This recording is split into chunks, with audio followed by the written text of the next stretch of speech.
अजमेर के प्रसिद्ध मित्तल हॉस्पिटल एवं रिसर्च सेंटर में एक 13 साल की बच्ची का सफल इलाज किया गया जो निमोनिया से पीड़ित थी। जब बच्ची को अस्पताल लाया गया था तब उसकी हालत बेहद गंभीर थी, लेकिन हॉस्पिटल की टीम ने उनका सफल इलाज किया और उसे स्वस्थ हालत में डिस्चार्ज कर दिया गया। हॉस्पिटल में कार्यरत पीडियाट्रिशियन डॉक्टर प्रशांत माथुर ने बताया कि निमोनिया के कारण दोनों फेफड़े पूरी तरह से बच्ची की खराब हो गए थे और वे रेस्पिरेटरी फेलियर के कारण गंभीर हालत में थी। उन्होंने बताया कि बच्ची को तुरंत एडमिट किया गया और उसका इलाज शुरू किया गया। इलाज के दौरान बच्ची को वेंटिलेटर पर रखा गया और उसके लिए आवश्यक दवाइयां दी गई।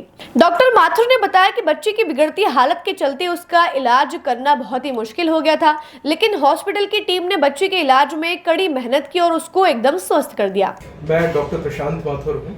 मैं Mittal hospital and research centre में चाइल्ड स्पेशलिस्ट यानी कि पीडियाट्रिशियन जी। मिताली नाम से जो बच्ची हमारे पास एडमिट हुई थी, बहुत ही सीरियस कंडीशन में आई थी।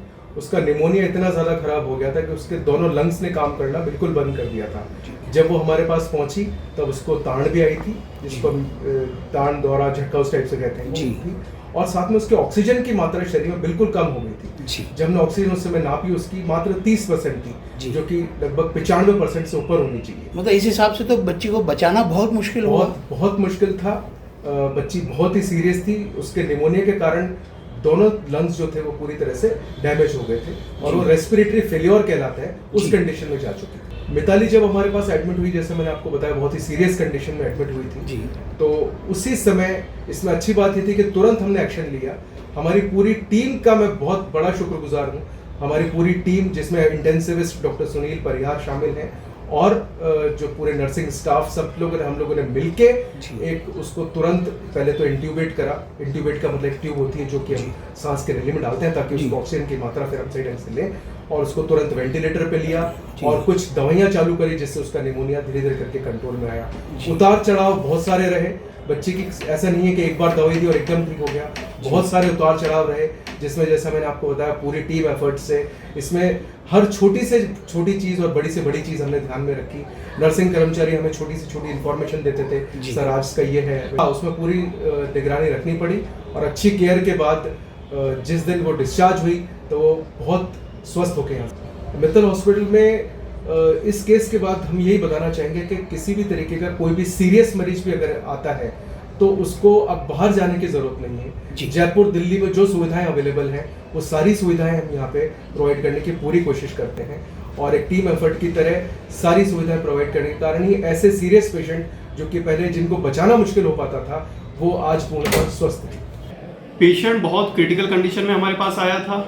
जब पेशेंट इमरजेंसी में हमने रिसीव किया तो उसका SpO2 30% था, जो कि एटलीस्ट 94% होना चाहिए था। उसे हमने इमीडिएटली इंट्यूबेट करके मैकेनिकल वेंटिलेटर पे डाला। बच्चे को सीवियर निमोनिया था जो कि सीवियर ARDS में बदल चुका था, जिसके अंदर बच्चे को वेंटिलेट करना बहुत ही चैलेंजिंग रहता है। तो ये हमारे लिए एक बहुत ही चैलेंजिंग केस था, जिसे मित्तल हॉस्पिटल की टीम ने सक्सेसफुली पेशेंट को ट्रीट करके डिस्चार्ज किया है और पेशेंट फॉलोअप में आज हमारे पास आया है। पेशेंट टोटल यहाँ पर 12 डेज रहा, जिनमें से 7 डेज पेशेंट वेंटिलेटर पे था और उसके अलावा वेंटिलेटर के ऊपर पेशेंट को कन्वर्जेंस दौरे आ रहे थे। पेशेंट का BP कमज़ोर था, जिसके लिए हमने BP बढ़ाने की दवाइयाँ चला रखी थी। मैं इस बात पे जोर देना चाहता हूँ कि अजमेर शहर में ही नहीं, अजमेर संभाग में केवल मित्तल हॉस्पिटल ऐसा हॉस्पिटल है जहाँ पे PICU फैसिलिटी अवेलेबल है। यहाँ पर वेंटिलेटर, मॉनिटर्स, जो भी क्रिटिकल केयर से रिलेटेड हमें इंस्ट्रूमेंट्स और मैन पावर चाहिए वो यहाँ पे अवेलेबल है। यहाँ पर round the clock senior residents होते हैं। उसके अलावा नर्सिंग ऑफिसर्स पूरी तरह से ICU मैनेज करने के लिए ट्रेंड है।